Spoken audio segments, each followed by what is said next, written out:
So James's breakfast is another omelet. This one has some broccoli and kale and tomatoes.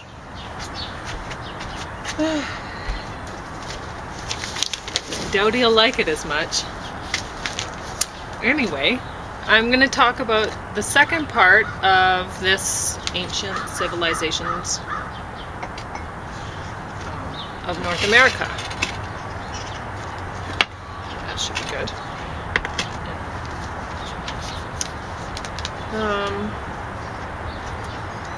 Now, one thing, we had missed talking about Poverty Point in the first, well, we missed talking about a lot of things. I didn't actually read through most of my notes, but hopefully we made some people interested in maybe borrowing this through TAL. You have to borrow it through the Interlibrary Loan Program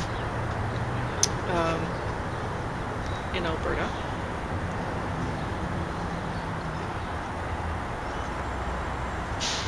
Because it comes in from Edmonton, I think. Most of the great courses that I'm getting in, I have to get in through Edmonton Public Library. So, not all. The first great courses that I was taking out were from Claresholm, I think. They have quite a great selection, and they really value learning there. I have to say, I've gotten a lot of great material from Claresholm, and like I got an astronomy. Don't worry, it's just water. Yeah, I know. It's it rained a little bit last night, so I had to turn over the cushion or something. Wet last night. Yeah, it rained a bit. But I got this astronomy great course out of Claresholm Public Library, and I was impressed. They had what do you call that? Is that a sextant? What is that? A sextant? Yeah, is that what that is? Yeah. The thing that you look at the. Anyway. They had that included. Whereas you get the great courses from our public library, and we're a way bigger city than Claresholm, and we have fewer great courses 20 available. times as big, I'd say. And you get out a great course and you're not getting the book. They just have the video out, the DVDs in circulation. Where the book goes, I don't know. I guess dumpster, but maybe not. It could be. Someone's shelf. Anyway, so talking about, did you want to talk about Poverty Point at all before I start talking about the second disc? You just talk about it. I'm not going to talk about Poverty Point. You know about Poverty Point.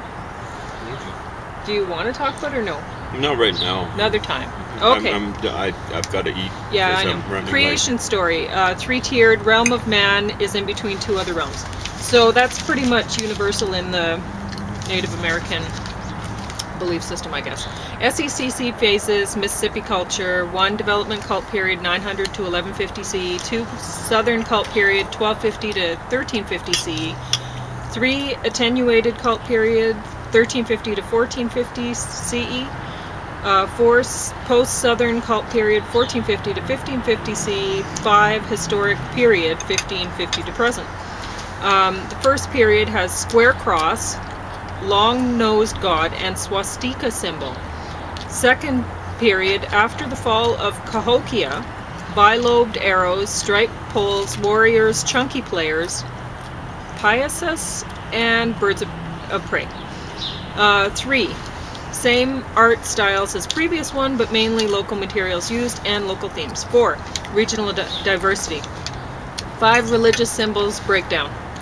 Mississippi culture spread along Mississippi River. Aztlan had copper objects and burials, but no local sources of copper came from north, Lake Superior. Some round houses, some not round. Occupation, I find the round houses interesting, and I'll tell you why later. Not today. Occupation of copper area, 6,000 BCE. The first mounds there were built by the Laurel culture, 300 BCE to 1100 CE. They mined copper. Ojibwa managed the site. The native people don't allow people to see their artifacts. or excavate their protected sites on their land, and for good reason. Etowah in Georgia and the Muskogee people claim ancestry, 1000 to 1250. 3 platform mounds surrounded by lots of buildings. Outside wall was a forest of nut trees. High tower style like Cahokia. Lots of SECC motif art. There's nothing for a while, and then it seems to have a lot of stuff again. So I don't know what happened there for, well, you'll see when you watch the video. There was a period where there of no activity. And I don't know, when I see that, honestly, I wonder if there's a problem with the dating. If they've just budged in, threw in a couple extra 100 years or whatever. But honestly, I don't know. What time is it? Which day? Just before 1250, or Is that BC or AD? or maybe after that. Oh, that's Around AD. there. I think this was my last date, and then maybe after that, maybe a period just after that. Well, I don't know. and I think the world suffered when the Mongol invasion started. I think there was something weird happened to the whole world, so got them going. So they might have actually just been moving in that period, yeah. Yeah, not Okay. sedentary. Trying So- to find a Good good place to short-term ride climate. out the storm. Mhm. So, Moundville, supposedly 9-foot tall skeleton sold to Smithsonian, and a farmer found the rattlesnake disc, which was very pretty.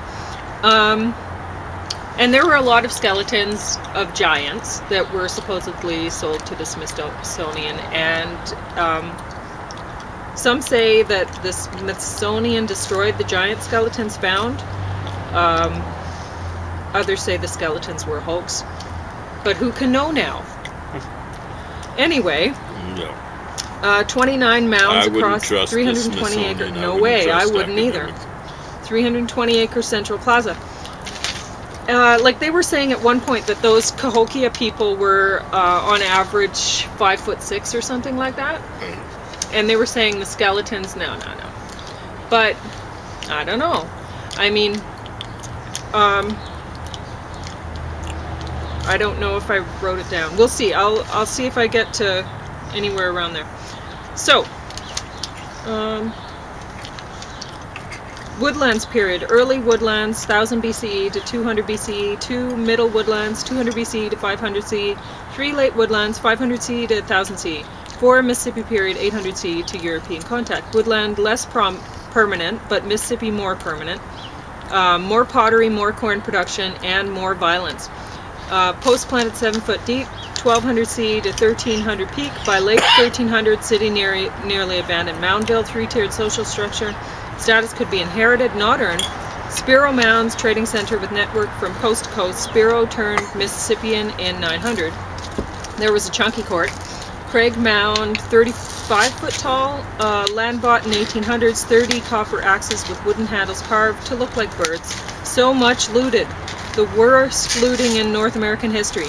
The Cola Mining Company sold what they found. Teepee-like chamber inside the center of the mound, and all was preserved inside it. Mask made of wood with deer antlers is one of the only artifacts that survives today. The miners dynamited the tunnel when they left. There was a lot of Bozowish looting. Because I didn't start at the right spot. That's why. Okay, so I have to go back. Woodhenge with Monk's Mound. Wooden poles standing in a circle, 410 feet diameter. Stories of Redhorn. Red hair. He had a red braid. He seemed to have magic, as he made new heads on his earlobes that could stick their tongues out at people. His children also had red hair, it seems. That could stick their tongues out at people. Okay. Woodhenges found at Poverty Point. The medicine wheels were tied to Solstice. Chunky game against the giants. Earthen barns contain honored dead and lots of sacrificed people. Mound 72 had 260 plus burials inside. Its location was right over a Woodhenge site from 950. Its first phase was built right over its summer solstice sunset post. A pair of people lay at its core. I'm probably not even starting at the beginning of where I should be. But anyway, a pair of people lay at its core, very possible. The original elites honored by the entire mound. The two are in what's been called the beaded burial because they lay atop 20,000 shell beads. The beads were arranged in the shape of a large bird, and the excavators called it the Birdman Burial. One person on top, the other below and face down. There were other people buried around with copper rods, 15 chunky stones, mica chips, and arrows arranged in two color-coded groups, while one white, one dark. Would these be symbols of the Ho-Chunk twins? The Thunderbird did spit shells, and people gave the orphaned boys arrows. It fits. A 2016 analysis proved that the body below was a woman. The other bodies surrounded the two were also found to be male-female pairs. After the initial beaded burial mound, another small mound was built next to it. Inside were 24 strangled women. 4 young men with interlocked arms were laid in, but they were missing their heads and hands. Next to that, another pit was dug, and 53 women were arranged in neat rows there, all strangled. 52 of the women were aged 15 to 25. One was in her late 30s. These people were not originally from Cahokia, and they were malnourished. Timothy Pocketat wrote a book about it. He thinks these women were brought there from other outer villages as tribute. Another pit with white sand at bottom, 39 people, both male and female, sacrificed there. Some decapitated, some had smashed-in heads, and others were shot with arrows in their backs. Not all were dead when they went into the pits. Another 15 laid on top with honor and covered with mound, of course. So, anyway, what I'm saying about the red hair is, I mean, it seems pretty obvious to me what was going on. I find disc 2 of that extremely interesting. What about you, James? I enjoy it all. Yeah, I'm really liking it. So, yeah, I'll talk about that later, too, if I remember. I always mean to, because I get really excited about, but I want to save it up for the finale, the conclusion, but then I forget. Anyway, but that's what I was learning about yesterday. Very exciting stuff, and I'll probably end up going through it again because it was very interesting to me. Especially the dates and stuff. Like, I would like to know the dates of, say, sites that have been found, Viking sites in Canada and stuff, because these guys were going up to Great Lakes area to get their copper, and hop, skip, and a jump from some known Viking areas. And I think the Vikings were hitting all along the coast. There's, like James was mentioning, a lot of these people who lived in America, well, lived everywhere actually. There were a lot of coastal living was very popular because the living's pretty easy along the coast. You can dig shellfish, you can, I mean, really fishing in general is pretty easy, right? And you can nourish a lot of people on very little land, really, because you have the ocean too, and or whatever. Or if you have tributaries, like if you're along, say, St. Lawrence, people spread along rivers, right? It's easier to live if you have access to fish. And if it's a river that comes in from the ocean, then you have even more variety of food, if it's an ocean, like, tributary or whatever, right?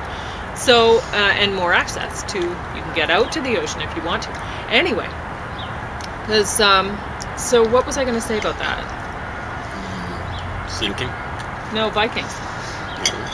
So, anyway, the coastal areas, they're saying, oh, well, we don't have a lot of evidence, da-da-da-da-da-da. Well, that's areas submerged. A lot of the coastal areas would be submerged, right? So, I don't know how much. Who knows? But that's where the evidence would be, is under the water, if it even exists any longer. Along pretty well all the East Coast, the coastlines have submerged. It would have been slow, but some stuff would be underwater. And that's where most of the people would have been living, because easier life along the coast. Everyone wants to live along the coast, even now. If I had the money, I want to do East Coast research. I do underwater research. For sure. So that's the place to be looking for stuff. And honestly, I bet you the Vikings were all along there. It could be. And the whole thing with when you're seeing a swastika symbol here in America, you got to be wondering, right?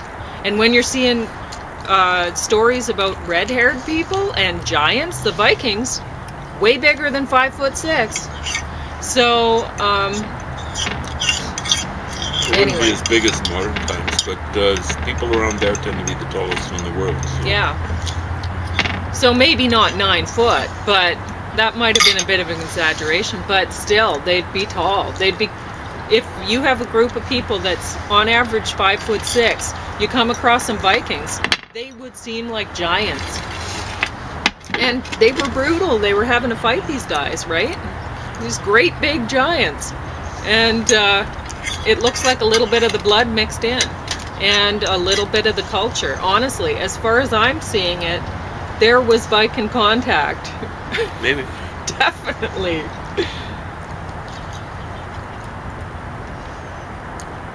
So, I don't know. I'd have to look at the dates of the known sites where the Vikings had, like in.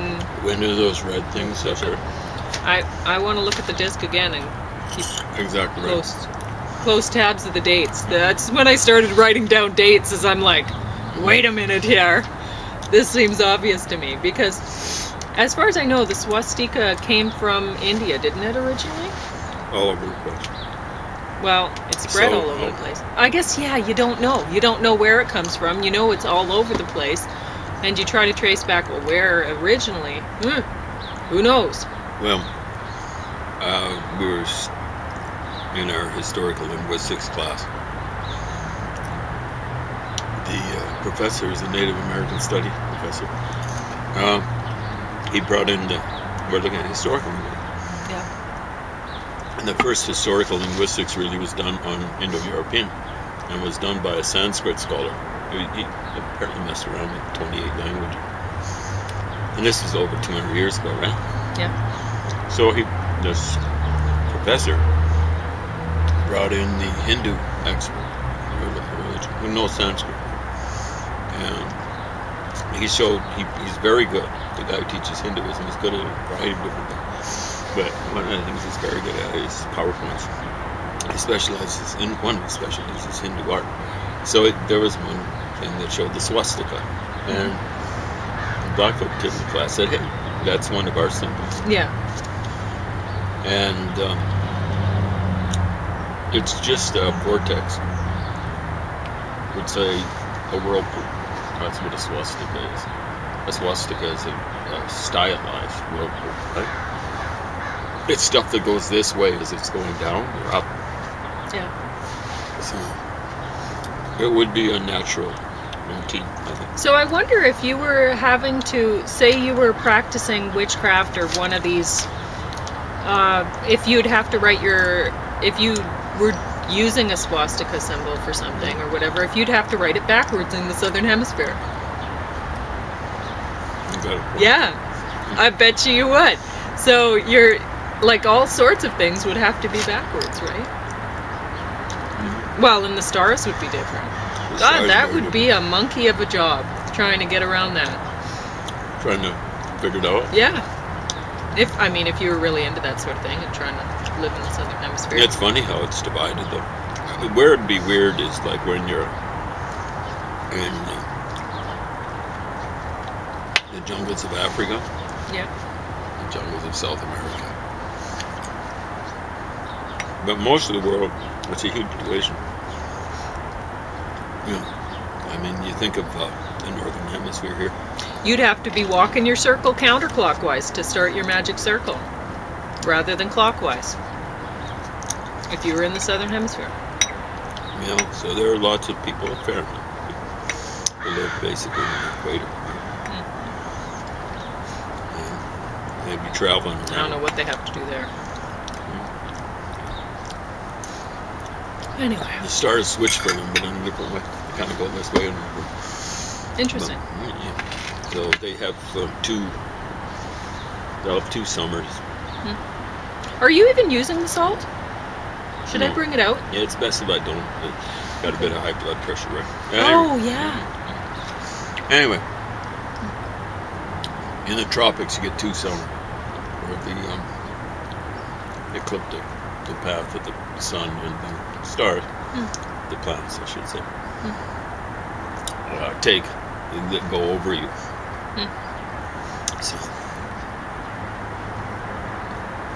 So yeah, I don't know how, like, this Redhorn, he's supposed to be like a creation kind of, like in the beginning sort of deal, but I don't know.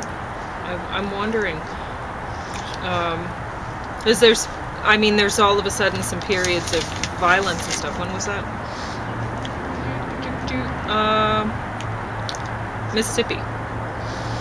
Mississippi period. So 800 CE to European contact. I think there was European contact a lot earlier. Well, there was European contact at 1000 with the Vikings. Okay, so you know that for sure. Oh yeah. Okay. It's in that time period. Well, then that kind of fits, doesn't it? I mean, 800 CE It's possible. ish. So yeah, because that's when That's the the Vikings violence we know increased, the corn increased, the pottery increased. I don't know. I think maybe that's when. I wonder if any of the Redhorn stuff was found before, dating from before that period. You know. Because and they were sacrificing people, chucking them in the pits and stuff. But then that was common, human sacrifice. People have a propensity for Yeah. violence. Not every culture group has it. Hutterites in the neighborhood are an example. Well, I know, The Amish. but that's more modern. Mennonite. I mean, prehistoric, or Stone Age. Would it be more appropriate to say Stone Age? I don't know. I think much of the area around here you'd want to call something like Chalcolithic, Copper Age, right? Because they talked about copper, right? Yeah, I know. But I don't know. I guess the Amish, but they're fairly recent, really. All those groups, the Anabaptist groups, date to or just a bit after Martin Luther. So it was 1517, right? That's pretty recent. So pacifism, I don't know. I guess in India, you had. Yeah. I mean, when did they go vegetarian? I gather it's under the influence. Can I chuck this in the yard? Yeah. Well, I want to keep it Okay, actually. so keep- Open up the pit, show people what it looks Okay. like. At any rate, it might have started with Jainism 500 BC. Long time ago.